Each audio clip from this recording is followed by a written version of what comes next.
Bureau head सपना चारण ने वंशीगटन DC media centre में वरिष्ठ पत्रकार आरती टिक्कू से मोदी के 2 दिन की यात्रा के बारे में बातचीत की है।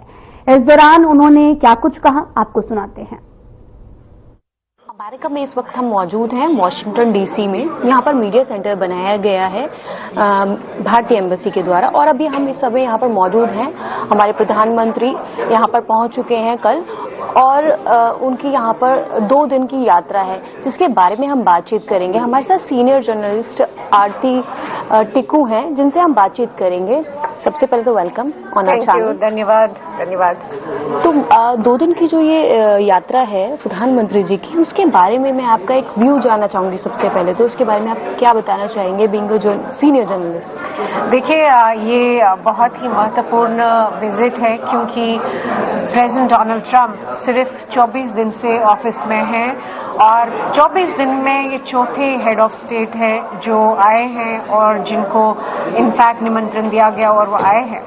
और ये अपने आप में एक बड़ी बात है क्योंकि प्रेसिडेंट डोनाल्ड ट्रंप ने पिछले 24 दिनों में काफी सारे डिसीजंस लिए हैं, काफी ज्यादा वर्ल्ड को जो है नए सिग्नल्स दे रहे हैं, और वो जो डिसरप्शन और जिस तरह का एनर्जी लेके आए हैं और जिस तरह की धमकियां वो कई देशों को दे रहे हैं, उस सब में प्रधानमंत्री मोदी जी को बुलाते हैं, उनसे बातचीत करते हैं, और ये अपने आप में मैं कहूंगी एक बड़ी बात है क्योंकि दुनिया को एक सिग्नल जा रहा है कि भारत अमेरिका के लिए महत्वपूर्ण है।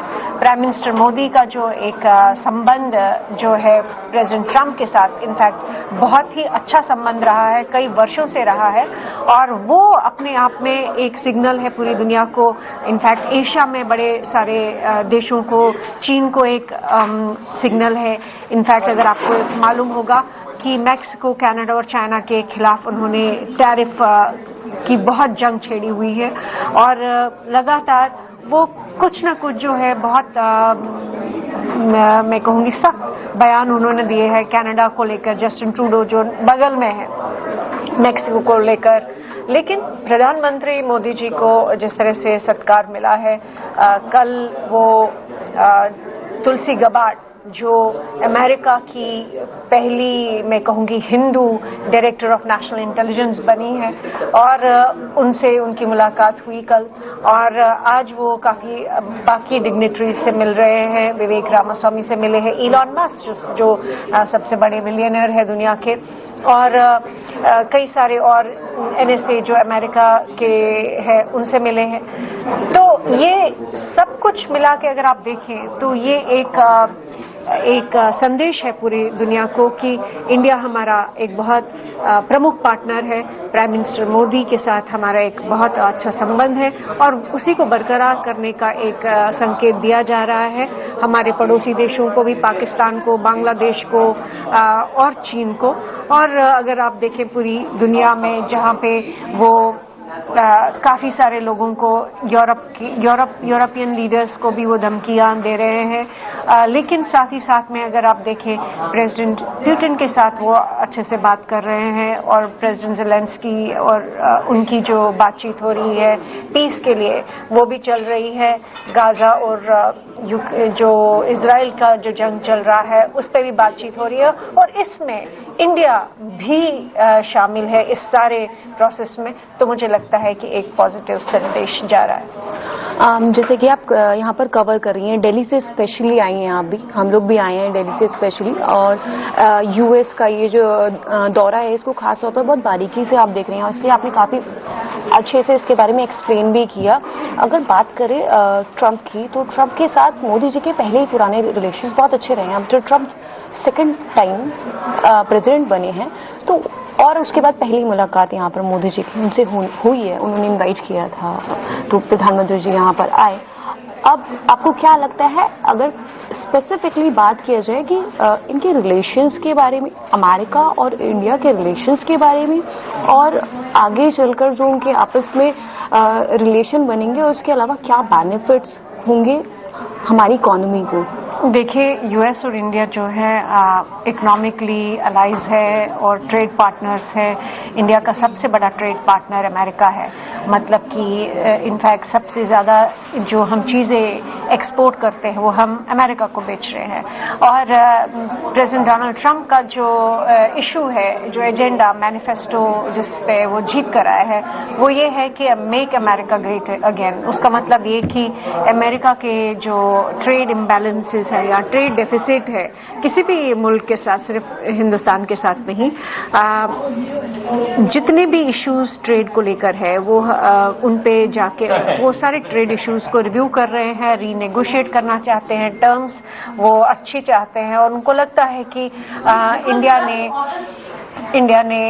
इंडिया ने काफी टैरिफ्स लगाए हैं बहुत सारे प्रोडक्ट्स पे, और उसकी वजह से ये एक पॉइंट होगा जिस पे नेगोशिएशंस होंगी, जिस पे बार्गेनिंग होगी। और मुझे लग रहा है ऑलरेडी इंडिया ने काफी कंसेशंस जो है दी है। वो ऐसी कंसेशंस है जिसमें इंडिया का कोई नुकसान नहीं था और नुकसान नहीं है। वो एक इशू डेफिनेटली ट्रेड को लेकर होगा। दूसरा इशू अगर आप देखें कि वो इलॉन मस्क से भी मिले और वो चाहेंगे कि स्टारलिंक जो है इंडिया आए, वहां पे भी मुझे लगता है पॉसिबिलिटी है, एक स्कोप है इंडिया के लिए कि वो स्टारलिंक को निमंत्रण दे। तीसरा मेरे ख्याल से क्वाड की बात होगी, जो एक अलायंस है 4 देशों का। उसमें इंडिया है, उसमें अमेरिका है, उसमें ऑस्ट्रेलिया है और उसमें जापान है। और चारों देशों को अगले लेवल तक ले जाना जो है उनकी मुझे लग रहा है मंशा होगी। और इसमें भी काफी सारे ट्रेड इश्यूज को देखते हुए बहुत कुछ नेगोशिएट किया जा सकता है। कई सारी और चीजें है, जो न्यूक्लियर एनर्जी है उस पर मुझे लगता है बात होगी। ऑयल, नेचुरल गैस जो अमेरिका चाहता है कि वो और ज्यादा बेचे इंडिया को, या आर्म्स या जो डिफेंस सिस्टम्स है, वेपन सिस्टम्स है, वो इंडिया को और ज्यादा बेचे। ये सारी चीजें जो है वो दोबारा से मुझे लगता है रिव्यू होंगी कि कहाँ पे क्या गुंजाइश है कि इंडिया या जो डिफेंस सिस्टम्स है, वेपन सिस्टम्स है, वो इंडिया को और ज्यादा बेचे। ये सारी चीजें जो है वो दोबारा से मुझे लगता है रिव्यू होंगी कि कहाँ पे क्या गुंजाइश है कि इंडिया अमेरिका बेशक इंडिया से ज्यादा चीजें ले रहा है, क्या अमेरिका भी ज्यादा चीजें इंडिया को बेच सकता है कि नहीं। वो सारी चीजें होंगी जहां पे भी इंडिया का interest clearly prime minister Modi जो है, इनफैक्ट उन्होंने जब प्रेसिडेंट ट्रंप 2020 में इंडिया में आए थे तो उन्होंने जाते जाते ये कहा था कि प्रधानमंत्री मोदी जो है वो एक बहुत टफ नेगोशिएटर है। और उनकी ये बात जो है ये हमें ध्यान में रखनी चाहिए कि प्राइम मिनिस्टर अपना नेशनल इंटरेस्ट पहले देखेंगे, वो भारत के हित में क्या है उसी तरह की डील्स करेंगे ट्रेड को लेकर प्रेसिडेंट ट्रंप के साथ। लेकिन मुझे ये भी लगता है कि प्रेसिडेंट ट्रंप भी उनको काफी सारी रियायत देंगे, कुछ गिव एंड टेक होगा। और मुझे लगता है कि ये रिलेशनशिप जो है, मुझे नहीं लगता इसमें कोई ज्यादा कोई अड़चन आने वाली है। एक लास्ट क्वेश्चन, अगर हम बात कर रहे हैं सब चीजों के बारे में ऑलमोस्ट हमने कवर किया बस यहाँ पर, लेकिन यूएस में अगर हम देखते हैं तो कुछ नेगेटिविटीज भी हैं। अगर आप उसके बारे में थोड़ा नेगेटिव पॉइंट्स भी जाते हैं, जैसे पब्लिक की अगर हम बात करें, यहाँ की लोकल मीडिया की बात।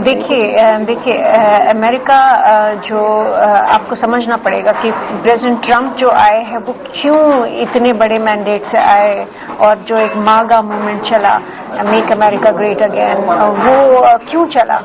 उसका कारण है कि कई साल जो है, एक तो लेफ्ट लिबरल मीडिया, उसमें डेमोक्रेट्स की जो पार्टी है, उन्होंने जो क्षति अमेरिका की इमेज को पहुंचाई और जिस तरह के हालात यहाँ रहे, आपको याद होगा जिस तरह का जेंडर इश्यूज पे डिबेट हुआ कि वोकिज्म ने जो है अमेरिकन सोसाइटी को धीरे धीरे जो है अंदर से करोड़ किया। और उसकी वजह से जो फैमिली स्ट्रक्चर है कि यहाँ पे फैमिली स्ट्रक्चर बिल्कुल ब्रेक डाउन है उसमें। यहाँ पे माँ बाप को मालूम नहीं है कि बच्चे क्या कर रहे हैं, बच्चों को ये नहीं मालूम कि माँ बाप क्या कर रहे हैं। यहाँ पे टीन प्रेगनेंसी वाला बहुत बड़ा इशू था। यहाँ पे जो आपने देखा होगा कई सालों 10 साल तक वो जो जेंडर सर्जरीज होती थी, वो किस्म का एक बहुत ही नेगेटिव इम्पैक्ट था सोसाइटी पे। यहाँ के लोग डिप्रेशन में इतने हैं चूंकि सोशल स्ट्रक्चर नहीं है, तो उसकी वजह से जो फैमिली स्ट्रक्चर है, वैल्यू सिस्टम है, फेथ है, रिलीजन है, कल्चर है, वो सारा जो ब्रेकडाउन हुआ उसकी वजह से जो एक बहुत बड़ा तबका था, गरीब तबका था, या जो इन वैल्यूज में यकीन रखता है, फैमिली में यकीन रखता है, भगवान में विश्वास करता है, वो उन लोगों को सारी पॉलिटिकल पार्टीज, रिपब्लिकन और डेमोक्रेट से सबसे निराशा हुई और तब जाके उन्होंने प्रेसिडेंट ट्रंप को साथ दिया और उसकी वजह से मागा मूवमेंट क्रिएट हुआ। तो इसका मतलब ये है कि ओवरऑल अगर आप देखें जितना यहाँ पे आप देखते हैं वेल्थ है, बहुत पैसा है, बहुत ये है, लेकिन उतना ही ज्यादा करप्शन भी है, जिसकी बात अब प्रेसिडेंट ट्रंप लगातार करते आ रहे हैं कि अगर आप देखिए इलॉन मस्क जो डीओजी डिपार्टमेंट चलाते हैं उसमें उन्होंने कितने करोड़ों का, बिलियंस ऑफ डॉलर्स का करप्शन देखा। और दूसरा सिर्फ करप्शन नहीं, उसकी वजह से पूरी सोसाइटी पे जो नेगेटिव इफेक्ट पड़ा है वो उसकी वजह से अगर आप देखें इंडियन डायस्पोरा जो है, इंडियन डायस्पोरा थोड़ा हटके है।